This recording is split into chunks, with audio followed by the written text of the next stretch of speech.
It's when the empath's wounds turn into his sharpest weapons.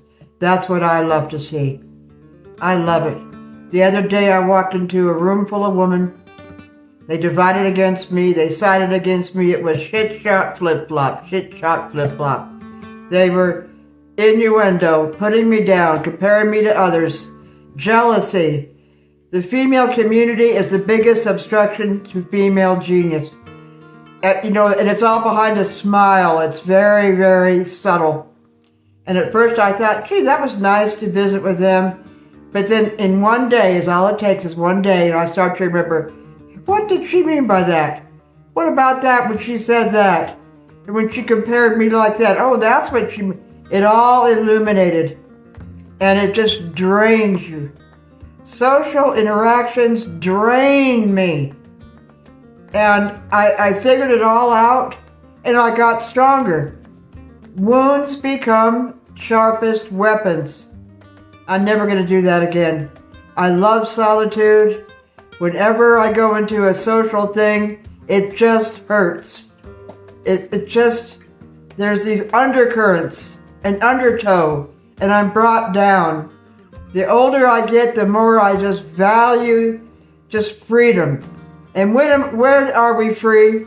When we're alone in our own home. When we can drop the mask and the clever repartees and the saying this and saying that. You can't say a thing about politics. There's no lukewarm. They'll come against you one way or another because they're hypnotized by fake news. And I just went away from that interaction wounded. But it took a day because it's so subtle.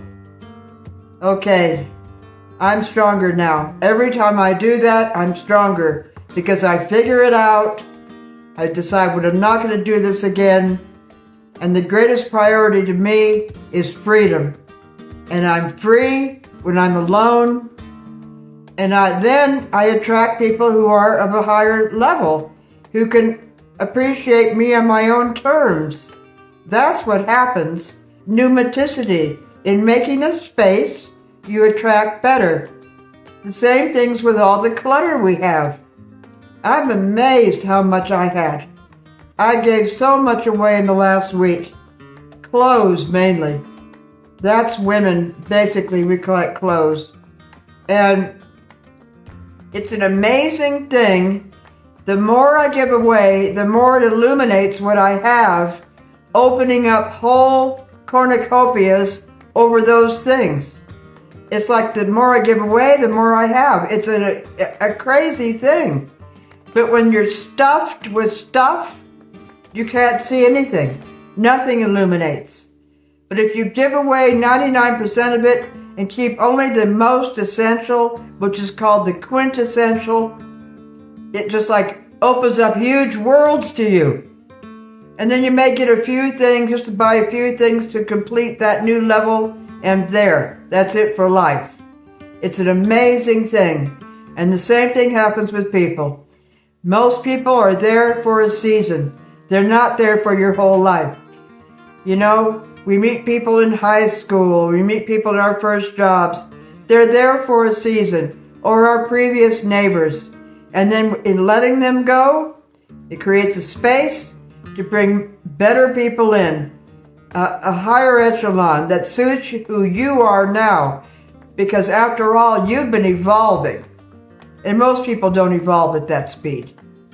And when I'm alone, I can evolve faster, and get into new hobbies and new projects. When people are around, it just drains me. And it's like I step backwards. My goals halt. The projects halt. It's sort of a mini depression. These are tips for the champions.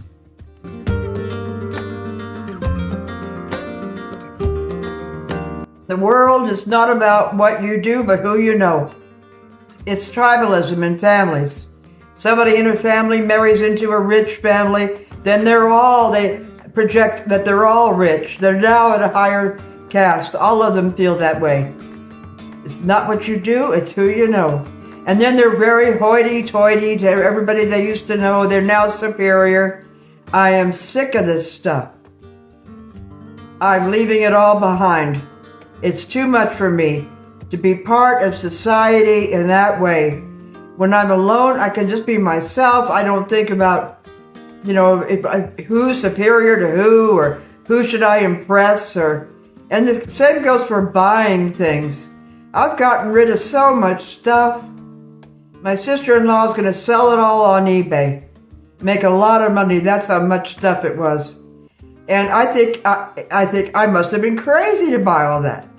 But that was in a stage of my life when I likely was trying to get validation or approval or attention. I don't know. Or thinking it would make me better looking. I don't understand why I bought so much. Because now I like less. Just a few very essential things in my closet. And it's a wonderful feeling. Even if you are paying for storage, that's on your mind. It's amazing. Decluttering the house declutters the mind. It's in your mind if you own it. No paid storage. I don't want any part of it.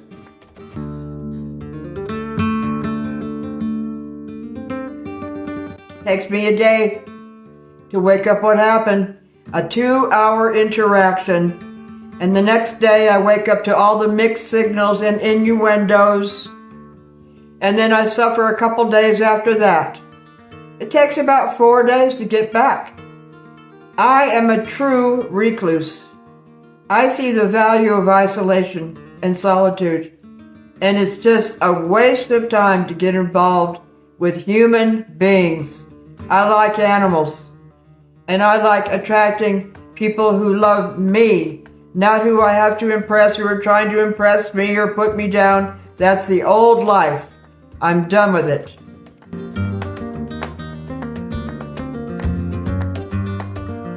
Often heard people say, this is the worst time in history. Everybody's fake. That's the land of the walking dead. You know, the baby boomers, they weren't allowed to talk back. And so what happens is they will punish uniqueness in anybody else because they were made to conform and they can't stand your uniqueness. And it's so subtle. It's called interactional synchrony. There's a microscopic dance of people. They move in total synchrony, eyebrows from the top of their head to the bottom of their feet. If they're from the same culture or family, they move in synchrony. And if somebody is unique, it's novelty to them, and they will non-verbally punish it. It's this constant tension. Great minds stay alone, and they evolve much faster.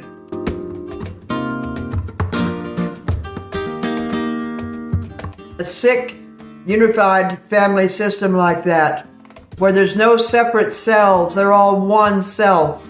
Emotions spread through it like a contagious disease. And you pick a bone with one of them, and all of a sudden the whole group are mad at you. That's tribalism. The most primitive societies are like that. You don't dare make one of them mad, they'll all come to kill you. Nobody has their own mind. That's systems. I'm not going to deal with it.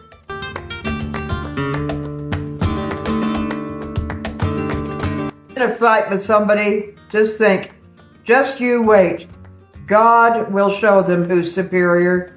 Because the whole thing in the human race is who's superior to who. God will show them. God knows how people think. He said it in the Bible, I will curse everybody who cursed you, or I will make your name famous. He will show who's superior. Don't worry. You don't have to do all these gimmicks to get attention and to get their approval or to feel superior. Let God bring you forth. He will give you the glory.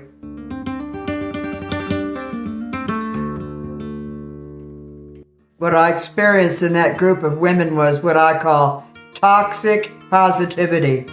Everything is good. Everything is wonderful. You can't say anything. In other words, it's not true that everything is wonderful. It's not true that everybody's good. Most people are bad. And a lot of things are not good. You should be able to say the truth. But with toxic positivity of liberals, oh no, and they'll bring up an exception. They always bring up an exception. You always have to argue with them. It's very draining, especially with women. They always got to pick a bone with you if you talk the truth. They don't like it. They don't want the truth. And that was a very draining situation. I know a lady like that. She won't make any judgment about anybody. So if somebody steals from you, oh, she won't make a judgment about it. Steals. She's all loving to everybody. That is toxic positivity. You must take a stand.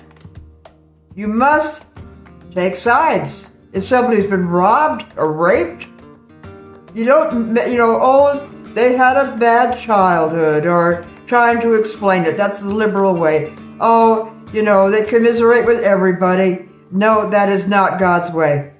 God takes a stand. That's why He has moral laws. He makes judgments, and you should too. You should judge rightly. The whole Bible has been misconstrued to think, judge not, don't make any judgments. That is a very bland and dangerous world if you make no judgments. You must judge.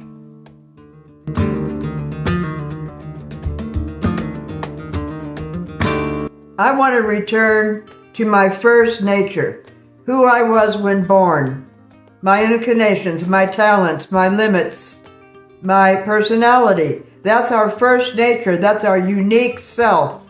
That's the closest we can get to it. But then we took on a second nature, our maladaptation to society, the roles we played. It all happened in junior high. We were ourselves as prepubescents, but then when we became adolescents, we took on a social role to get the boys, to get the girls, to get approval, to be popular, and we might have become the opposite. I've heard many mothers say, he was such a cute kid, but when he turned 13, he became the opposite and I couldn't stand him. That's because we take on the second nature. Neurotic healing is returning to our first nature. We're all unique. We have all unique talents, but we left them behind to adapt to the social world. The social world is the problem. It makes people sick. God made us individuals, and we lose it all in adapting to the conformist social world.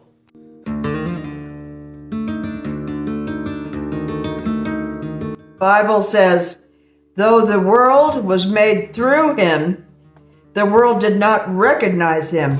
Think of that. Jesus made the whole world, everything. He made you, He made everything in it. Yet that same world didn't recognize Him. Now, if ever there was a lesson, that's it. The same world that He made didn't recognize Him. The greatest intelligences, the greatest geniuses may not be recognized or even noticed or put down. It's the smallest amongst us that becomes the biggest, the most derogated, the most mocked, the most spat on, the most neglected. That person will become the greatest because we live in that kind of a world.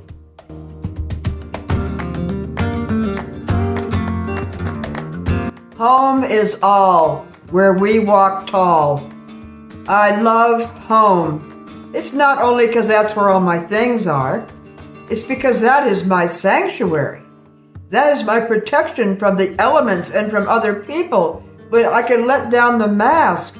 It's total freedom. Home. And I make a lovely home. And that's why all through my life people wanted to come to my home. I didn't like it. I didn't always have a locked gate. They could come up and knock on the front door. They wanted to get into my home. And I think it's because women of my generation perhaps weren't good housekeepers. They used to wear t-shirts, F housework, during the feminist revolution. And so these kids didn't have lovely homes, maybe. They wanted to come to my home, and I couldn't stand it. When I got a locked gate, my life started, where I could enjoy my home, where it's a reflection of me. Make your home a reflection of you, the true self, and the true self will then expand. That's how it works.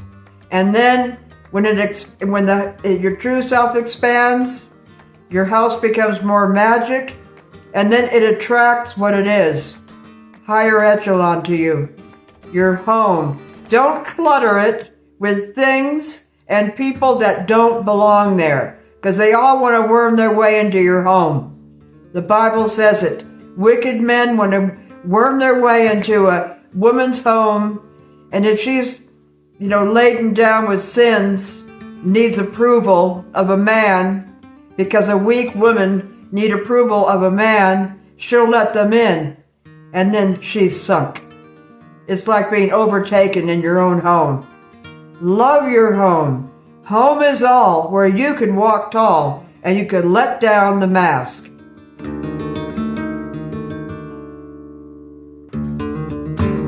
I never liked social occasions.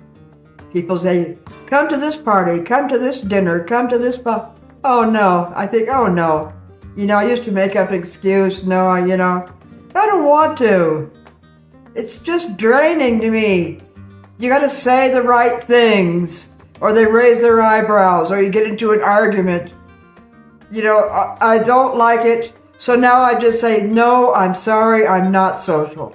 I enjoy my own home, and it's nothing against you. I just like being alone. Unapologetic, that's what I say. No more excuses. I'm just not social.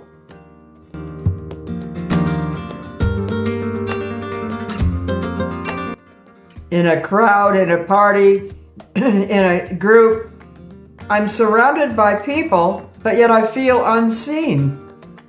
But when I'm alone, I feel totally seen by God and angels and ancestors and thoughts and theories and creative ideas. It's amazing. Christianity is an amazing thing because everything is opposite. In becoming small, you attract big. It's just everything attracts its opposite. To win a battle, you don't fight it. You just pray and don't say anything, and God will win it for you. If you want to be seen, be alone. Amazing, isn't it?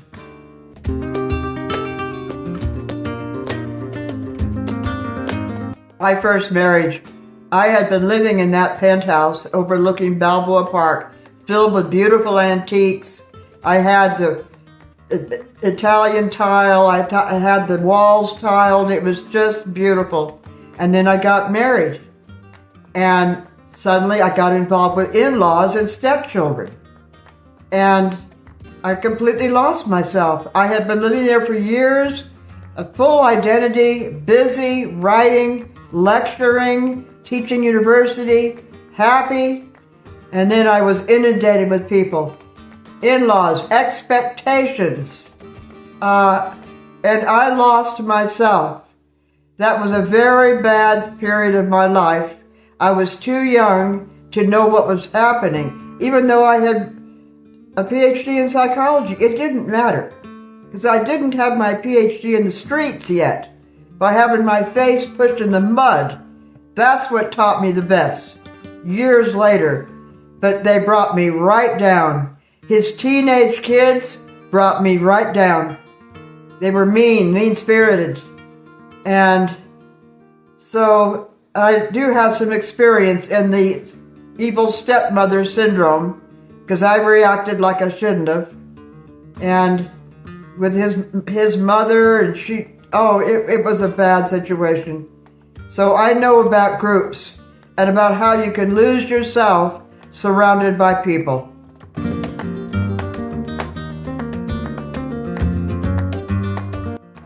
I was a college professor, just got my Ph.D., and I entered a meat grinder of in-laws and stepchildren who were smarter than me in how to bring somebody down, mean-spirited. I wasn't used to that. I didn't know how to handle it at all. Meat grinder. That's what it was. And the effects lasted for a decade of getting back up there again. This is how people create mental illness. And the lasting effects take a long time to get over. Maybe years of therapy. And then old style psychology says, well, let's look at your childhood or what's going on inside you. No, it's not that. It's how you are maladapting to what's going on around you now. The social around you now. That's what's causing the mental illness. Yes, it could be predisposed from childhood because it made you weak in a certain way so that you didn't know how to handle it. Yes, that's true. Especially it was alcoholic parents and things like that, sibling rivalry. Yes, that set the stage. But look at the wider system. Don't look at you being crazy. Always look at the wider system, what's going on around you.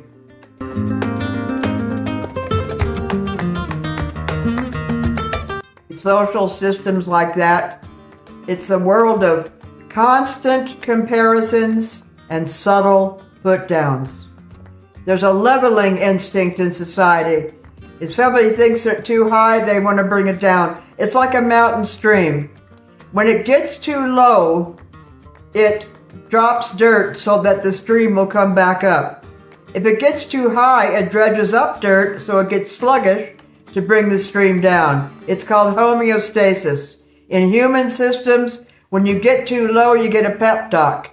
When you get too high, you get an insult to bring you back down again. A leveling instinct, lopping off heads.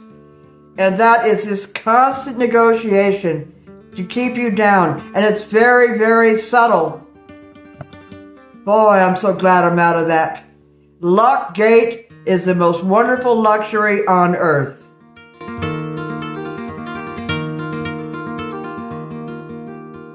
An amazing miracle that the more you clear out of clutter in people, the more becomes available to you. Clear out 95% of your clutter, and that little nugget you have left is a world of opportunity that you didn't have before. Less is more. The more you eliminate, the more you have. A mystery, a wonderful mystery, known to those who have evolved to that point. When we're young, we tend to accumulate. We think that's success somehow. The more hats I have, the more different colored socks I have so I can, link it together. The more, I had so many things, so many accessories and all this sort of thing. It's such a great thing to get rid of all of it. It was all to get the attention of the herd, to be seen a certain way. That's youth.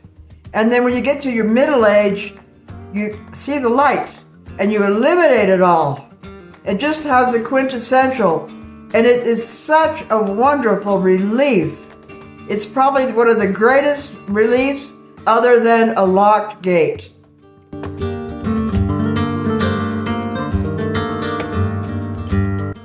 Since social interactions are so draining, it's a matter of energy. Einstein proved it's all just energy. Okay, so protect your energy. It took me 4 days to get over those women the other day. 4 days. Well, who did she think she was to say that? That was so subtle what she said. She was putting me down. Well, she was comparing me to somebody else. What did she mean by that? Well, who does she think she is? For 4 days. It's hard letting it go because it's a contest with women. We're just like that. Petty competitions in the female community. It was too much. Too much. But you see, I got a lot of videos over it. I learned, self-diagnosed. I wrote about it. So I always compensate with growth. But what a lesson.